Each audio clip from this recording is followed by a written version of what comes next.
What's the problem? So, for example, let's say you want to do a good thing in this world, right? Whenever you do anything good without telling anyone, it is generally considered bad. Why? They have no idea you are doing it good. See, when people are all negative, you do something good, people feel, yeah, what is the problem here? So whenever you are doing something good, explain to people that you are doing it for your good, this is for the benefit of the society, this is what I plan to do, educate people. Because in a negative world, good is also considered as negative. Negative people need negative to survive, but positive people can survive alone. So what you have to do when you are doing something good, teach people, explain to people, and then take it. Next thing is when you are taking the action, tell people I am going to take the action. Not after taking the action, result come and it becomes good. That means I am going to do certain tasks. This is the consequence which is going to come. Are you ready with it or accepting for that action or not? Basically, your family and your close people. So take that action. So they are also knowing this is going to happen. But anyways, you didn't do this. You took the action. It's a negative thing. First thing is don't blame at people. Say sorry to people who you have affected and explain to them I actually did it better for you. However, it didn't work it right. Next time I'm going to change my plan and work it right for you. That time you will see my positive result. But start with sorry. Because you didn't expect, everything went wrong, you did it for the benefit. The last part you got to understand is anything which you overdo is never credited by God. So that means it is going to give you a negative result.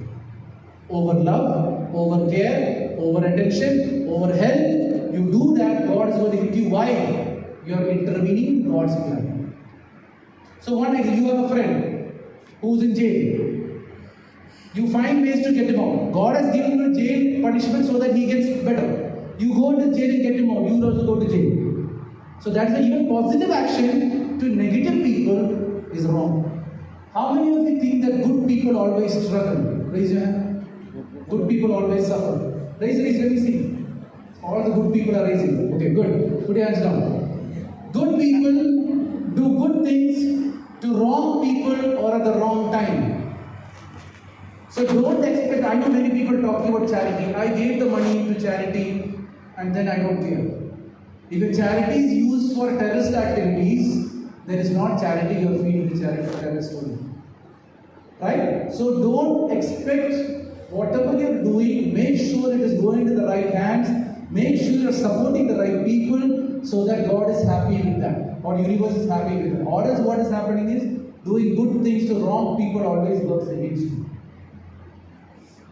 And now at the wrong time, when your mother is cooking a new dish, which she figured out on her own and she's cooking it, you go in the middle and tell the mama, I'll tell you how to do in 5 minutes, she will say shut down, you never came in kitchen, now you're advising me.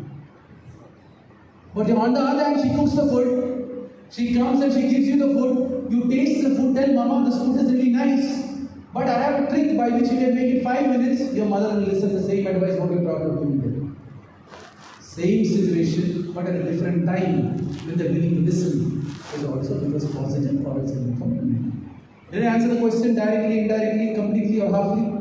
Or no? Answer? Okay. Anything else? Sir. Yeah. Right? Go ahead. Go ahead.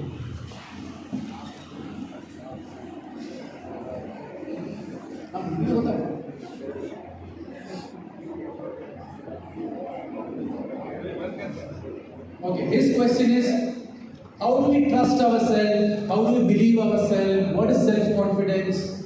How to build that up? Is there anything? Did I talk about curly hair, straight hair, curly hair? Did I talk about it? No? Okay, good. Because I did 3 sessions, so I really don't know what would I talk. What hits your self-confidence? Every time you compare yourself to someone else, you devalue yourself.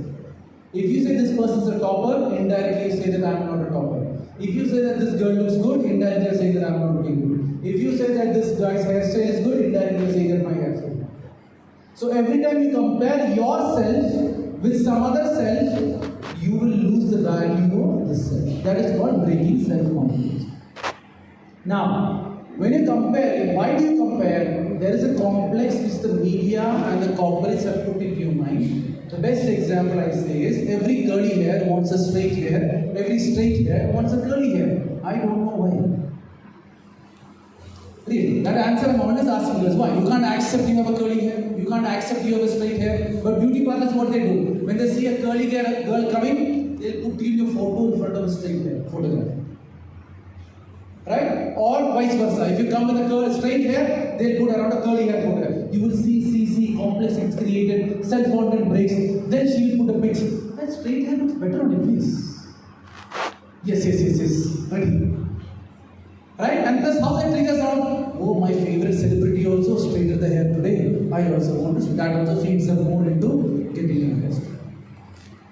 And what's the other fun part? The straight hair starts to curl, panic will also start. Where is the beauty parlor also straighten up? So what happens is once you straighten, you get used to seeing yourself straightened, then you can't even digest your hair. And you straighten hair, I'm not saying it happened, just my guess. You straighten, I'm just giving you girls, you boys are also started doing a curling, gelling. So you straighten, slowly your hair will get impacted. When the hair number reduces, again tension. So we are all doing it. Why? Because someone else is doing it. I also want to be like them. The more you try to be someone else, the more you try to live like someone else's life, more your self-confidence is going to get beaten somewhere. Every fat person wants to be thin. Every thin person wants to be fat. No one wants to be fit. What is a fit person according to my definition? A person who does his role what God has given me to 100% justice is fit if he's thin or if he's fat. But right now everyone is going to gym. For fat people also going to gym. Thin is also going to gym. Membership taken. Still they are coming back the same way they were.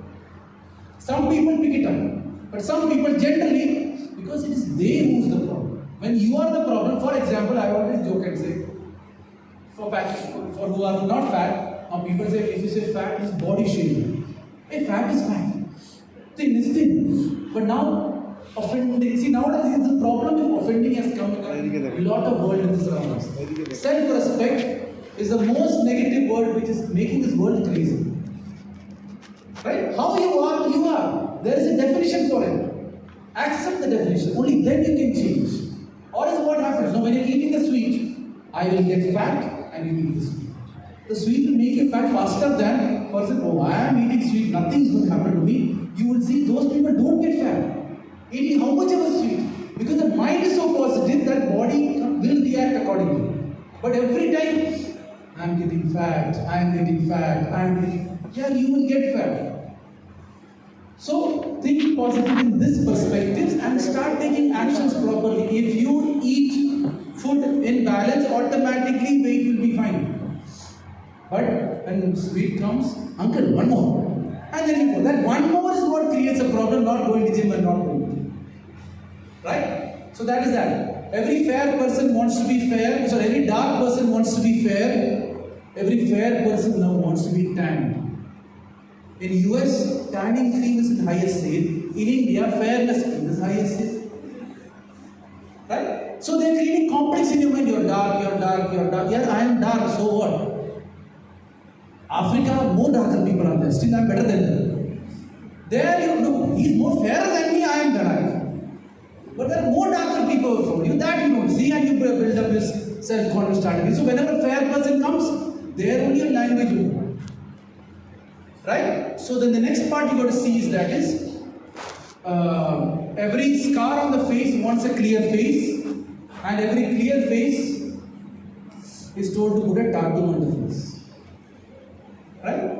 So the world is constantly telling you, don't be you, so that I can make money. But what I tell people who have a scar on the face, when someone makes fun of your scar, what do? God gave me this tattoo since birth. You're paid to do it. That is self-confidence. The scar which you have. So once you start believing that the scar is also positive, people stop asking you what the scar is. But what we do, scar, every other person will talk about the scar. Clear about it? What is the question? Huh? Self-confidence. What confidence? So stop comparing. Stop, saying that he's better or she's better or what. See, jealousy is a form of prayer. You know that? New thing, no? Jealousy is a form of prayer, which means if you are praying, if there is a topper, what do? Friends will all come together. She's a topper, she's a topper. Right? It happens. Yes or no? When someone tops there, the group will start. Who will top? Topper. What is it? She's a topper. God, she's a topper, and she will top. You stop praying, then you will see if she's really going to be a topper or not. Right? Rather than saying she is a topper, how I can be a topper, that will make you confident. I'm a 60% student, how do I make it 65? I can walk 1 kilometer, how do I make it 1.2 kilometers? I can eat this much sweet which is good for my health, how do I reduce it to half of it? You are successful. So everyone who's improving from yesterday to today, in their every walks of life, from